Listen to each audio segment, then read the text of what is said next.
Is that good? A good number? It's hard to tell. Pretty good number, but it's still coming up. Got an A from Mick.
In February this year, a series of earthquakes hit 12 cities across Turkey and northern Syria.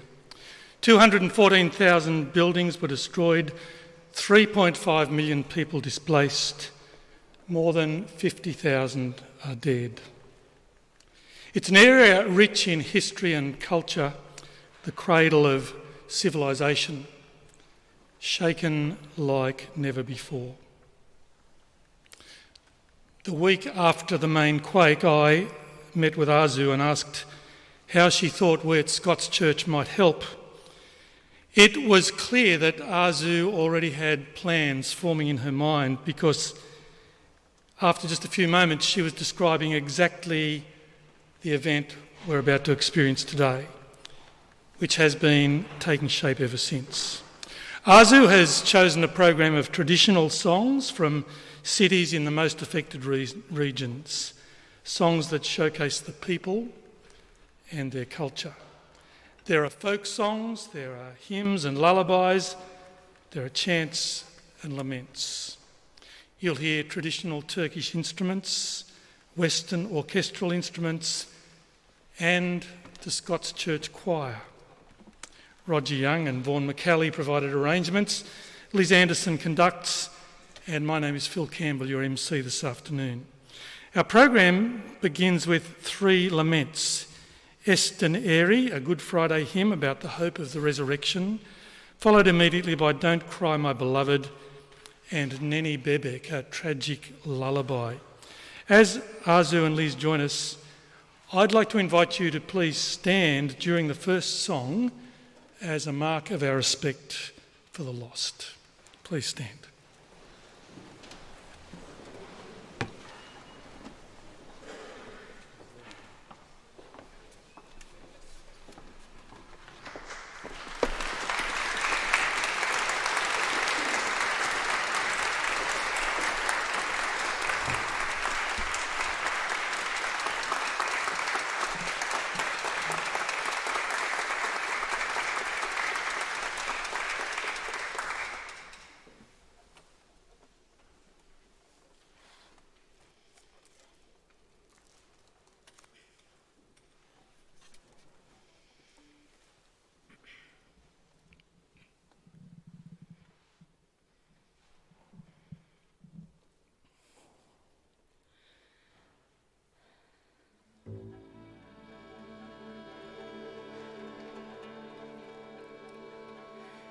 أن الملائكة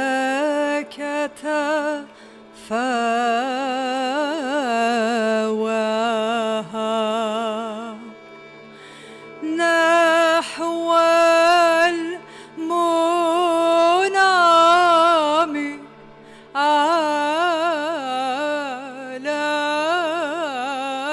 عليها أيتها العذراء نقية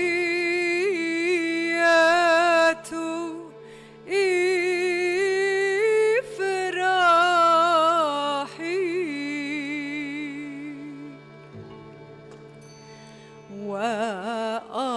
وأيضا أقول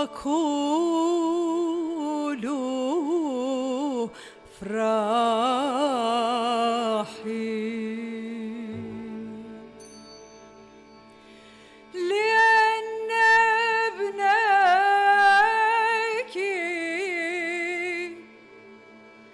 قد قام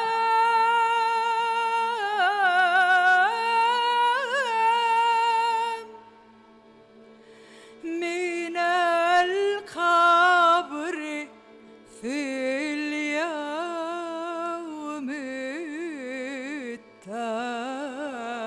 التالي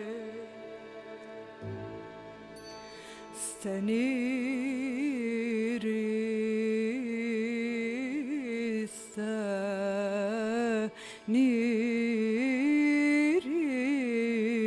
استنيري يا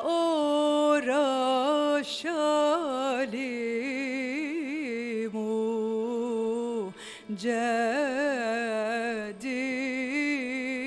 جديدة لأن مجد الرب قد أشرق عليك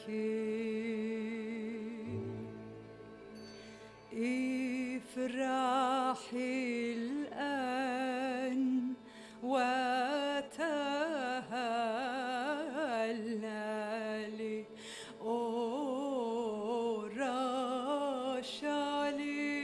أورشليم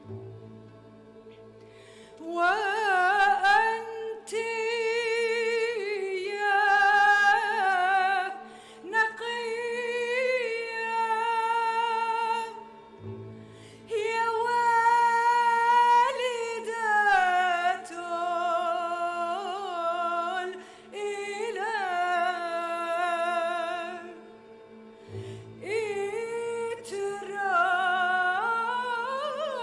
اترابي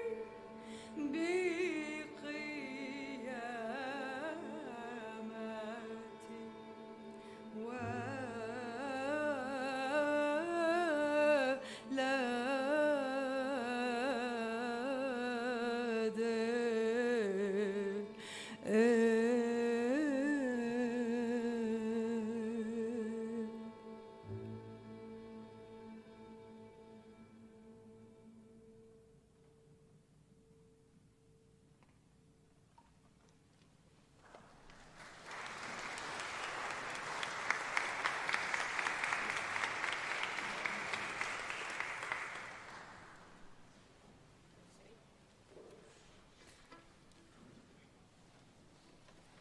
Welcome to you all. What an honor singing for you tonight. Thank you for coming.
Bebeğin beşiği çamdan yuvarlandı, düştü damdan. Bey babası gelir Şam'dan.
Çamlı belden çıktım yayan, dayan ey dizlerim dayan.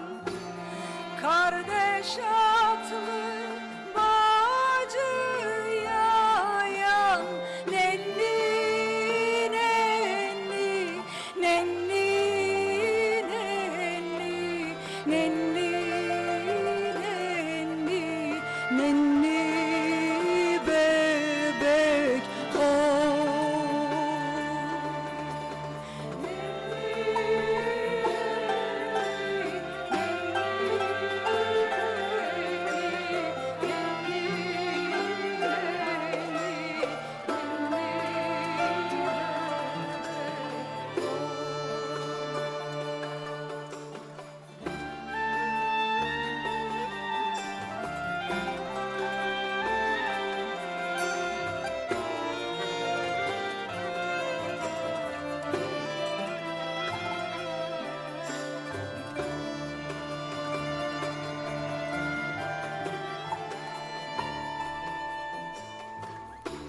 Bebek beni deleyledi, yaktı yıktı kül eyledi. Her kapıya kul eyledi. Nenni nenni nenni nenni nenni nenni bebek o.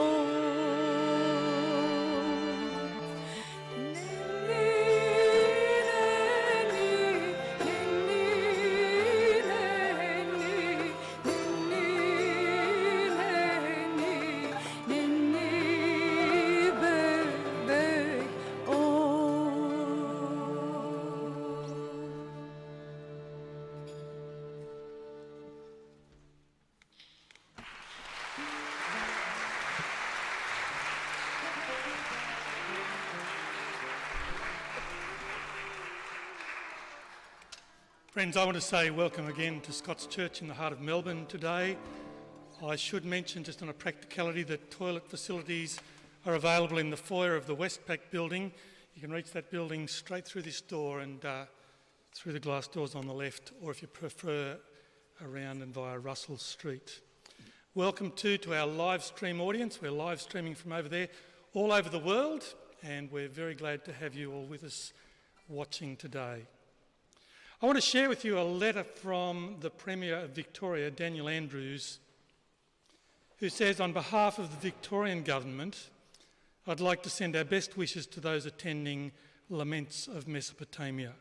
We extend our deepest sympathies and the thoughts of all Victorians to those affected by the devastating earthquakes across Turkey and Syria. This disaster has been felt particularly strongly by Victoria's large communities from Turkey and Syria. We share in their grief and stand with them during this difficult time. We are so proud, he says, to be home to communities that are so kind, hard-working and compassionate. By supporting one another in our times of need, we make Victoria a stronger, richer, fairer place. Thank you to the organisers of this event for all the work you've done and continue to do, and that's the Honourable Daniel Andrews, MP, Premier of Victoria. It is true, isn't it, that when the worst happens, it can bring out the best in us, gathering us across all kinds of cultural divides, because we really just want to be part of reaching out and helping across the globe. Reason enough for a change of tone now to Allah de Luna, a call to dance followed by another traditional folk song in Armenian, Kurdish and Turkish that shows how the language of music builds all kinds of bridges.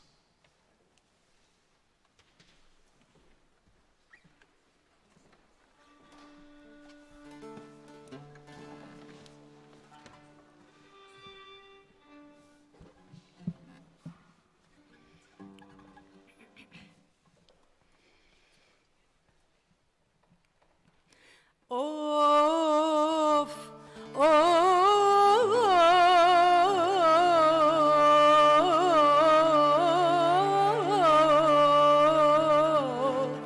ya ba, yemi cana, yemi cana, yemi cana. قرب يا بلبل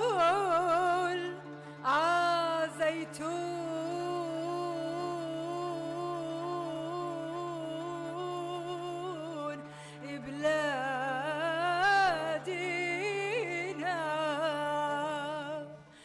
قرب يا بلبل عزيتون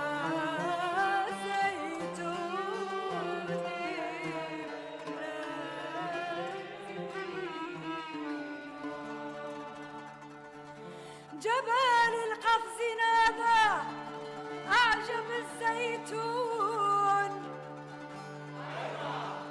خلوا نار حب الوطن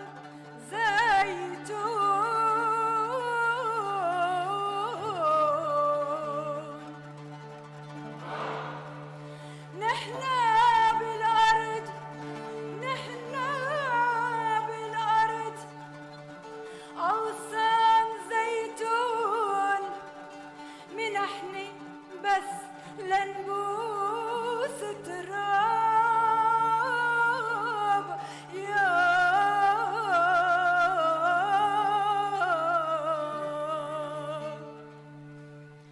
الأرض إلنا والبلاد بلادنا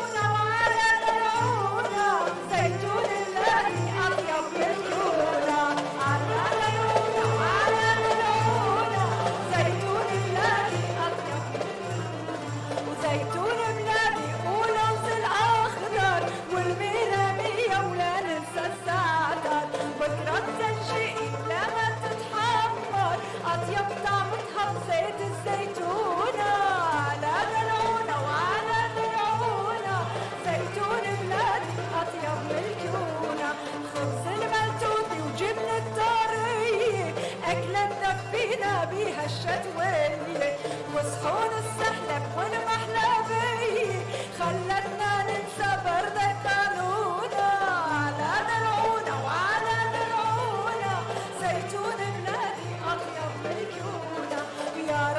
شتي نلبس تاكي نلبس ياقوت ونحمل شمسية ونغني سوا يا سويدالية ونغني على بلاد الصابونة على دلعونا وعلى دلعونا زيتون بلادي أطيب ملكونا على دلعونا وعلى دلعونا زيتون بلادي أطيب ملكونا.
sure you've discovered by now that you can learn all about the songs in the printed program.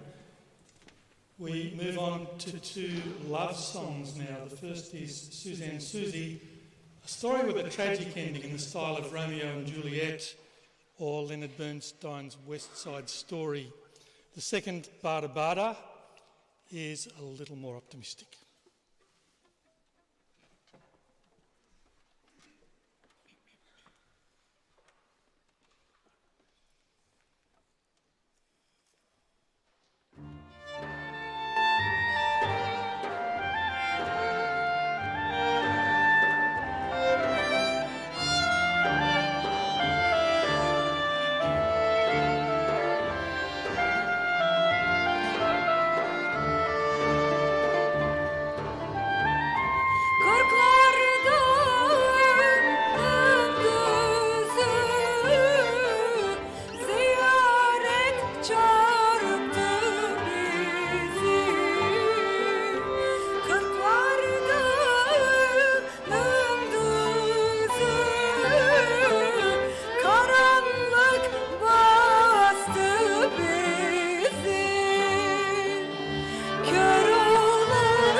وين مضيع ولا في وبس صرنا يا من شافوه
The next beautiful piece of music is a violin solo. It is by Sıdıka Özdil, is a female Turkish composer, variations on a Turkish folk song. I would like to talk about the musician, the violinist who's going to play this very special piece in this beautiful concert. Işın Çakmakçıoğlu. Işın, I call him Işın Abi because Abi means in Turkish brother. 10 years ago when I met Işın for the first time, I wasn't speaking English at that time and I didn't know so many people, any musicians, I didn't have friends. When I met him, I found the person who can speak first Turkish with me and also the language of music with me. He was the first person who I could speak Turkish with him. So our 10 years of friendship brought us today together. I would like to invite Işın Çakmakçıoğlu, a very special musician, and as much as his specialness, he's humble, a very beautiful, gentle soul. Işın Çakmakçıoğlu.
we're going to try to share this tiny little platform and microphone.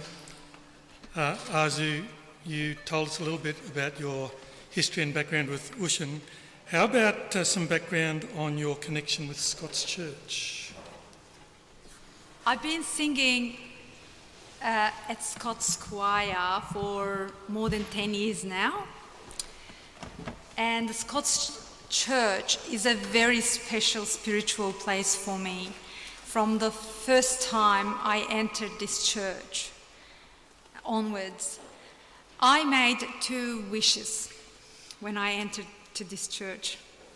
The first one was, I heard the choir and I said I wish I could sing with this choir or in a choir like this in Australia one day.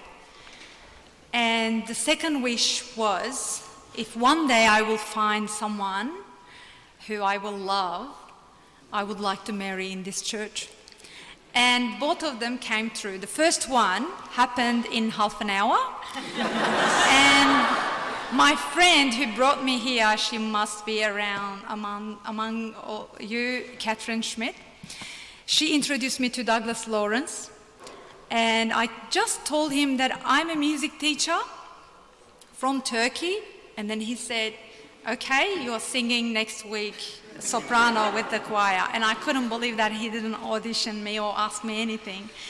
And I was so happy. And 4.5 years later, I met Jonathan Danaher, and I married to him in this church.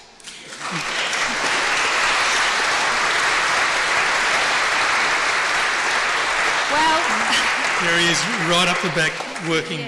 yes, working, yes. Now, Arzu, these last few months have been a traumatic time for you, for anyone connected with the situation back at home. It is very, very stressful times indeed. As you all know, you may read in the program, I am from Hatay. I was born in Antioch, a village called, a small town actually, called Samanda, very close to Antioch. And that region was one of the hardest hit cities. When I heard the magnitude of the earthquake, which was 7.8, I knew that the result of it will be really devastating and unprecedented. I texted everyone who I remember and I know they are there. I asked if they were okay. 6 days later, one of my friends who I studied together, he was studying physical education and I was studying music. His name is Edip. He might be watching us right now in Turkey. Edip responded to me. He said, Arzu, I am alive. Can I talk to you? It was midnight in Australia, afternoon in Turkey. I said, of course we can talk. I straight away rang him and I said, how are you? He was so calm, so nice, so kind. He said, I'm okay. I just buried my mother yesterday. And I came to Mersin, which is a city 3 hours away from Antioch, by himself. And he said, I just had a shower at someone's house. And my wife and my children back in Antakya, I'm trying to bring them back to here, to safer place. You are in Australia, we watch you with admiration. What would you recommend me, Arzu, he said. And I burst in tears. The rest, you can guess. It's really difficult, and he is just one of them. I made similar calls and contacts with so many of them. Well, Arzu, tell us just a little bit about the next 2 songs. The next 2 songs, one is from Sivas. Sivas is a very well-known city in Turkey, and it has a very solid culture. And its music, folk music, is very, very well known. The song I will sing next, called Yüce Dağ Başında Yanar Bir Işık. And after that, we have a very historical song, which, well, the internet says back into the 1st century, but we don't know exactly. Nemrut'un kızı. Now, during the introduction of the song that is going to be played now, keep an eye on the screen to my right for just a little bit of an idea of the scale of the devastation Azu was just talking about.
Dibidim,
dibidim, kalbim.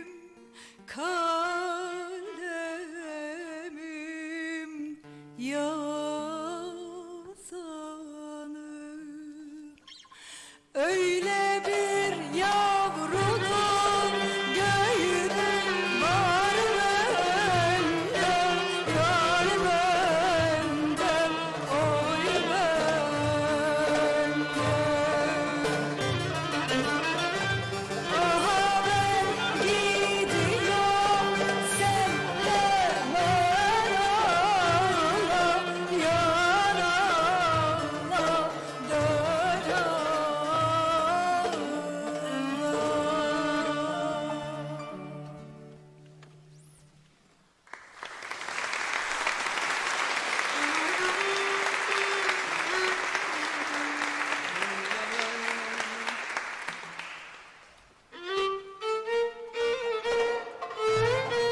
always been your goal that we run this event together today to raise much needed funds for back home. Tell us just some of your plans and your thinking about the way the funds will be used. Well, the devastation is really big.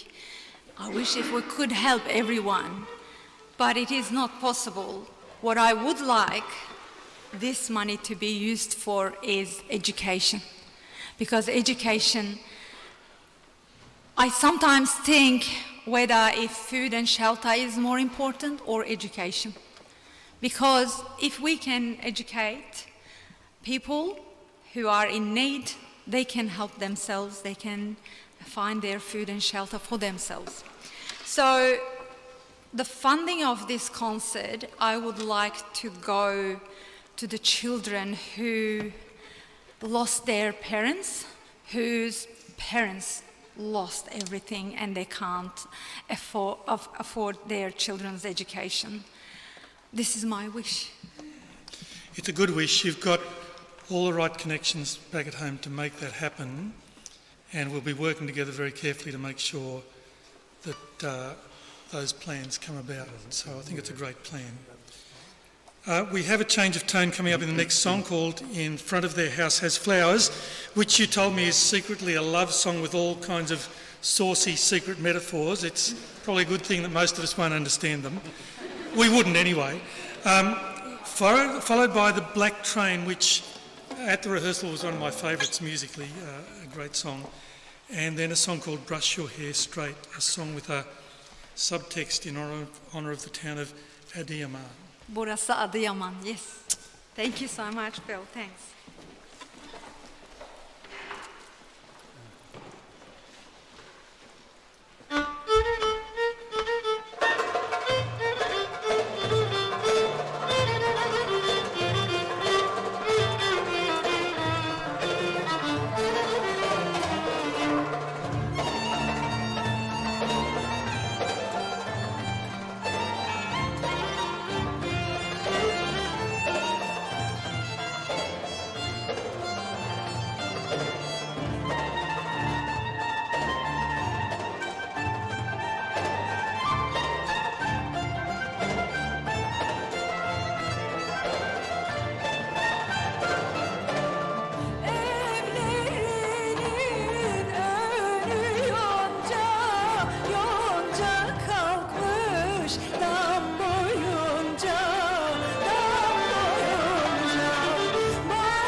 Arzu, life is full of roses and thorns, and so often, as in the garden, they come in the same package.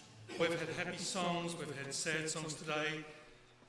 Music covers all kinds of bases. Just speak to us a little bit about what music means to you, and particularly in a circumstance like this. Music is not just entertainment. It's part of every aspect of our lives. Helps us share sorrows and reduce our pain and celebrate our togetherness. We've done all those things today. I think that's a great way to introduce our next song. This is our second last bracket. We're getting near the end of the program, but it's all about roses and thorns, followed then by number 15 in our program, I Am From Earth Since Ancient Times. Let's go with those. Thank you.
Bizi kınayanın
Azu. We are very nearly at the end of our program, and the last song is about one of my favourite topics. Food. Well, culture cannot be taught without food. We just experienced the musical aspects of Mesopotamia, the region, the geography, and this song, the next song, the last song, is all about food. And we will experience after the concert the taste of this region. We have some amazing food from the master chef of the Shamiat Syrian restaurant in Northcote, Helda Mourani, who is among us today. I will request her to stand up.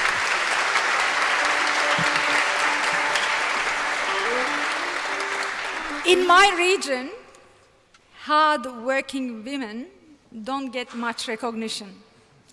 Let us all, which you already did, give a round of applause to Helda and all hard-working women of that land like her.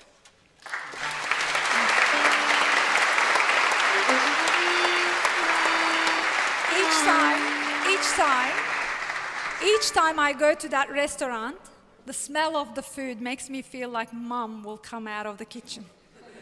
So it's so beautiful. I hope you will enjoy it after the concert. And now, I'll just take a moment to explain. The best way to get there is through the door on my left. And it may not look easy to get to from over there, but if you wander down that aisle at the side, out that door, and in through the forecourt of the bank up to the mezzanine floor. I'll remind you again at the end, or if you'd rather go out the back door, you can just wander down Russell Street and go through that way. Don't miss the refreshments because it'll be almost as good as the music has been. Let's go with our final song.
friends, thank you so much for joining us this afternoon.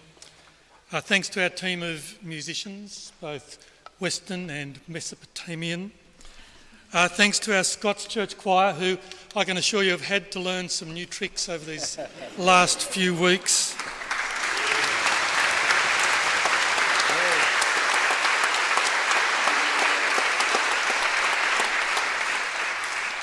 Thank you to Roger and Vaughan for the marvellous arrangements, and to Liz for conducting.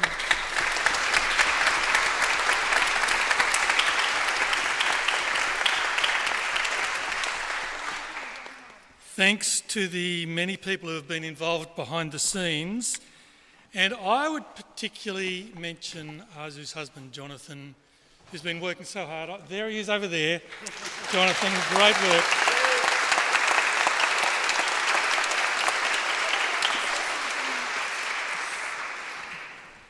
I really would like to thank him. 24 hours, 7 days. Unconditional love and support. Thank you so much. I love you so much. Thank you. Thank you again to our caterers in advance. We're looking forward to refreshments. Remember, the easiest way out by the side aisle to my left, or around by Russell Street, or you may be able to get the gates open that way, Michael? Yes, we can go around that way. All roads lead to the Westpac building and to the mezzanine floor. It will be easy. And finally, Arzu, we thank you for your heart, for your passion for your people and for your music. And we thank you for a fantastic afternoon. So.